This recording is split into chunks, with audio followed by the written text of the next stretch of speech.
Welcome sa Dris TV. Kung interesado ka sa ganitong news, huwag kalimutang isubscribe ang ating YouTube channel. Maraming salamat! Welcome po ulit sa ating panibagong update tungkol kina Kim and Paolo Abilino. Sa bawat update natin, tatalakayin natin ang mga pinag-uusapan sa mundo ng social media tungkol kina Kim and Paolo Abilino. Kaya naman kung hindi pa po kayo nakasubscribe dito sa ating channel nako, i-click nyo na po yan and isama nyo na din ang bell button. So, ayun, welcome back again sa ating YouTube channel mga ka-Kimpaw, and sa update natin ito, ang pag-uusapan natin ay tungkol sa mga importanteng ganap kina Kim and syempre kay Paolo Abilino. So, meron ako nabasa mga ka-Kimpaw dito po sa X. Ito po ay post ng parody account ni Carlo Katigbak. Take note ha, parody account. Sabi niya, a real-life couple is also set to star in a Star Cinema film this year. Are you excited to see their chemistry on the big screen? And nagbasa nga po ako ng komento mga ka-Kimpaw doon. May nagsasabing JM Piang at kung ano-ano pa. May nagsasabi din po na Kim and Paolo Abilino or Kimpaw. Sakto mga ka-Kimpaw, 'di ba? Na kung saan sabi nga po sa isang programa mula kay Direct FMR na magkakaroon daw po ng movie si Kim and Paolo Abilino after daw noong series nila na The Alibay. So, si Kim and Paolo Abilino ba ang tinutukoy dito na real life couple? Nagtatanong lang naman ako.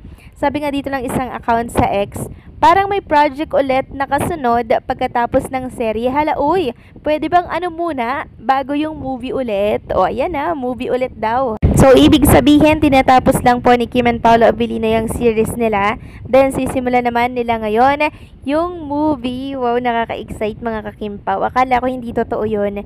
Pero eto na po at lumalabas na sa mga programa na may next nga po na project si Kim and Paolo Abilino. So, praise God dahil talaga namang super blessed si Kim and Paolo. Then, may nag-comment nga dito na sana magpakasal na muna sila. Hoping and praying that they will have a happy ever after love story. All of us Kimpaw fans will sure be the happiest. Yes naman, tayong mga Kimpaw fans ang pinakamasaya pag nangyari yon mga ka-Kimpaw. Pero sabi ko nga sa inyo, napakaganda pa po ng career ni Kim and Paolo Abilino ngayon. Siyempre, susulitin po yun ang mga management nila. Bibigyan ng napakaraming project si Kim and Paolo Abilino.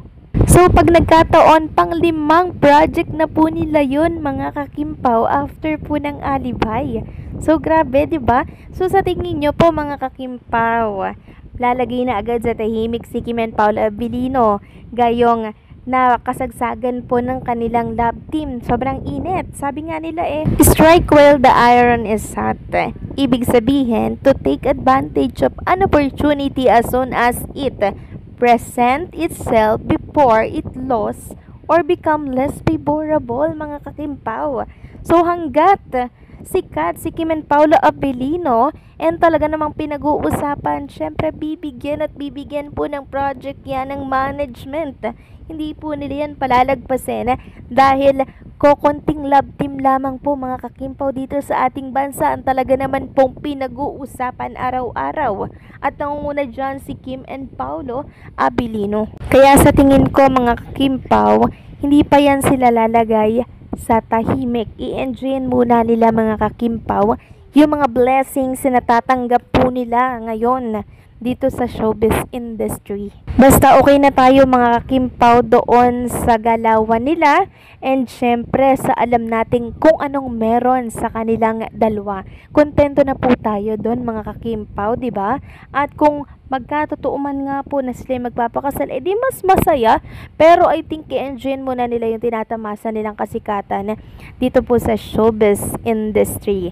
Kasi sa oras na lumagay po sa tahimik si Kim and Paolo Abilino, syempre, dyan papasok yung magpaplano na sila sa bubuuin po nilang pamilya, diba? Tututok na sila sa pamilya, di mas mamimiss natin sila niyan mga ka-Kimpaw. Hindi na po sila makakagawa ng kanilang mga project together, diba? Kaya wag muna, enjoy muna natin si Kim and Paolo Abilino ngayon sa mga project na ino-offer sa kanila. Okay? Okay ba tayo doon mga ka-Kimpaw? Sabihin nyo nga dyan sa comment section kung agree ba kayo sa aking mga pinagsasabi. Next topic naman pag-usapan natin mga kakimpaw. Etong ganap po kanina kay Kim and Paolo Abilino. Saan ba sila nag-shooting ngayong araw po ng Sabado? Akala ko nga po mga kakimpaw, pahinga sila kasi Saturday naman. Pero hindi po pala mga kakimpaw. Talagang hindi nila sinasayang yung oras at araw nila dito sa Cebu, Lagari kung Lagari. At for sure, bukas, araw ng Linggo, magkakaroon na naman sila ng taping nito. So, saan nga ulit sila nag-taping ngayong araw? Nabalitaan ko nga po mga kakimpaw na parang sa kagubatan po sila nag-taping kanina. Saan po galing ang balitang yan? Mula po yan kay Direk Jojo Sagin. Sabi niya nga po, maayong buntag Cebu. Thank you God for today. Amping kanunay mga bi. Makikita nga dito ang luntiang kapaligiran po dito sa Cebu. Mula po yan sa in-upload na picture ni Direk Jojo Sagin. So wala po sila sa highway mga kakimpaw, unlike doon sa nakaraang pinagtapingan po nila. So konting eksena lang po yung ginugol nila doon sa kalye kasi nagbago na po sila ng location. And pansin ko nga po mga kakimpaw, wala na pong masyadong picture ni Kim and Paolo Abilino at video na kumakalat dito sa mundo ng social media. So, sobrang humigpit po talaga ang seguridad ng mga team ng Alibay. Pero meron tayong nakitang picture dito. Wala naman dito si Kim and Paolo Abilino. Ano lang to mga kakimpaw, yung picture po ng Team Alibay. Sabi nga po ng shinare dito sa Kimpaw and Showtime Pam, earlier Kimpaw shooting. Ayan, wala mo ng muka, medyo liblib ang location nila kanina. So, nasa liblib na lugar po si Kim and Paolo Abilino. Mas lalo akong na-excite mga kakimpaw. Kasi nung nakaraan sa kalye sila, tapos ngayon biglang sa liblib na.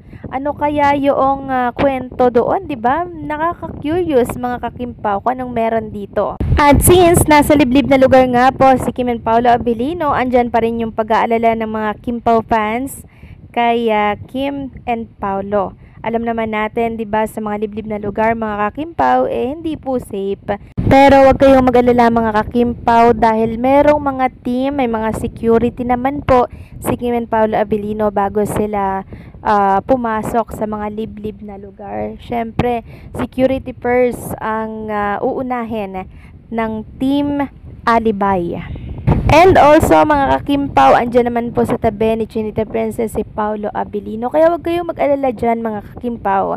Dahil unang-unang bodyguard ni Chinita Princess at mag-aalalay sa kanya dito sa liblib na lugar, walang iba kundi po si Paolo Abilino. Kaya kalma lang po and ipag-pray na lang natin si Kim and Paolo Abilino na matapos nila itong Alibay or series ng sila po ay ligtas. So, paano mga kakimpaw, hanggang dito na lamang pong update natin. Maraming salamat sa patuloy na pagsuporta.